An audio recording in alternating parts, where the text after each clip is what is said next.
Hello दोस्तों, नमस्ते, प्रणाम। कैसन बने रहो लोग। आशा करूँ सबके अच्छा ही स्वस्थ हुई मस्त होए।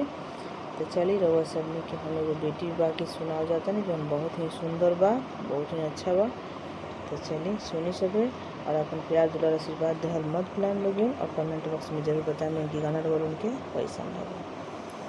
जब बरियतिया गोयर भिड़ियाइले, मलिया जे हरवाली हले ठार, हमारा के नेग जोग दीना राजा दशरथ, तबर उरा बियहन जास।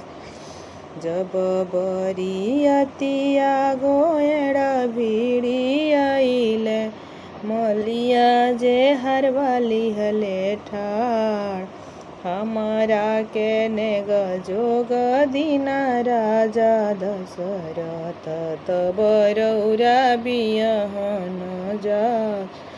का हम नेग जोग दिए मलिनिया, मोरा आगे सीता बखान, का हम सीता बखानी राजा दशरथ, सीता सूरजवा के जोत, सीता के जोतले चंद्रमा छपित भइले, मड़वा छपित भगवान, सीता के जोत से चंद्रमा छपित भइले, मड़वा छपित श्री राम।